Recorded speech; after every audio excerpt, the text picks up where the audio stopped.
এই নোনার পানি জাল পাওয়া খুব জানলেও কষ্ট হইতেছে। সবাই এই নোনায় চিড়ে হয়ে গেছে। নোনা আসলে ক্ষতি হয়, জাল পাল্লা থায় না, মাছ থায় না। অনেকে জায়গা দিচ্ছেও, সাগরে ব্যবসা চালাইতেছে। এই ফেব্রুয়ারি, মার্চ, এপ্রিল হচ্ছে জেলিফিশের প্রজনন কাল।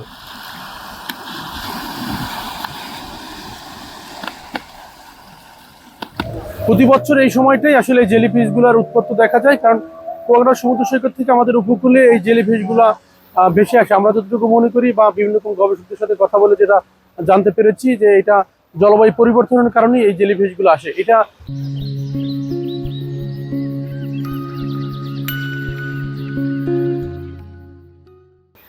জেলেদের জালে যখন বাঁধা হয়, আঞ্চলিক ভাষায় জেলেরা এটাকে নোনা ফিশ বলে বলা হয়। কারণ নোনা ফিশ বলে এইভাবে বলা হয় কারণ জেলেদের জালে এইভাবে বাঁধা হয় যাতে জেলেরা আসলে জাল তুলে আনতে পারে না, কারণ এত বেশি ভারী, এত বেশি ওয়েট। এই জেলিফিশটা মানুষের শরীরে লাগলে অ্যালার্জি জাতীয় সমস্যাগুলো দেখা দেয়, কারণ এটার ভিতরে একটা লালার মতো আছে। এটার ভিতরে অনেক সময় পেটে মাছগুলো দেখা যায়, যেটা মাছগুলো খায়, সেই মাছগুলো স্পর্শ থাকে। শুধু এই কুয়াকাটা নয়, কুয়াকাটা সহ আমাদের যে উপকূল অঞ্চলের যে বিভিন্ন রকম দ্বীপগুলো আছে, যেমন চরবিজা থেকে শুরু করে, চরহাট থেকে শুরু করে বিভিন্ন রকম যে দ্বীপগুলো আছে, সব দ্বীপগুলোই এই ধরনের জেলিফিশ গুলো দেখা যায়। কুয়াকাটা বেশি আসছে, সেজন্য পর্যটকরা যখন সমুদ্রে গোসল করতে নামে অনেক সময় দেখি অনেক পর্যটকের গায়ের সাথে লাগে, তারা অনেক সময় ভয় পায়, কিন্তু পরবর্তীতে তারা বুঝতে পারে যে না, এটা জেলিফিশ। যখন শরীরের সাথে লাগে কিছু সময় পরে যদি সাথে সাথে এটা না দিয়ে ফেলানো হয়, ওই জায়গাটা চুলকায়, অ্যালার্জির সমস্যা দেখা দিতে পারে। জেলেদের লক্ষ লক্ষ টাকার জাল অনেক সময় ছিঁড়ে ফেলতে হয়, কারণ জাল তুলে আনতেই পারে না, তখন জাল সমুদ্রে কেটে দিয়ে আসতে হয়। তাদের লক্ষ লক্ষ টাকা জাল সমুদ্রে ফেলে দেওয়ার কারণে অনেক সময় ঋণে জর্জরিত হয়ে জেলেরা, কারণ তারা ঋণ নিয়ে জাল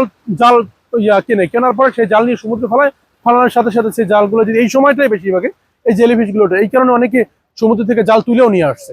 মাছ তো নাই যেন, নোনার কষ্টে মানুষ এখন মনে করো অতিষ্ঠ হয়ে গেছে।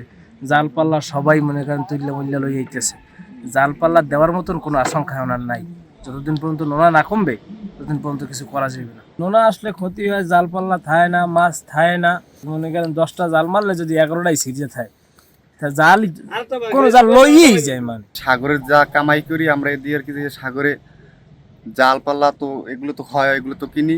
তারপর আমাদের পরে আর কি জায়গা বেচার মতো ওইভাবে ক্যাপাসিটি অনেক আমাদের জালিয়ার হয়ে গেছে। অনেকে জায়গা বেচছেও, সাগরে ব্যবসা চালাইতেছে। সবাই এই নোনায় চিড়ে হয়ে গেছে। এখন আবার ওই লোনায় নিয়ে এই জাল ফালা আবার করতে হবে, যদি বাঁচতে হয়, খাইতে হয়। জাল পাওয়া যায় না, এই বড় জাল যদি মারে মারে তা দেখা যায় সব জাল শেষ হয়ে যায়। এই নোনার পানি জাল পাওয়া খুব জানলেও কষ্ট হইতেছে। ফেব্রুয়ারি, মার্চ মাসে সাগরের যে গতি আছে, গতির দিকটা পরিবর্তন হয়ে যায়। সাথে সাথে আমরা যেটাকে সারফেস কারেন্ট বলে থাকি, সারফেস কারেন্টটা উপকূলবর্তী হয়। এই যে রেজাল্ট দেখা যায় কি, জেলিফিশ গুলা সমুদ্রের উপকূলের দিকে চলে আসে। আর এই ফেব্রুয়ারি, মার্চ, এপ্রিল হচ্ছে জেলিফিশের প্রজনন কাল।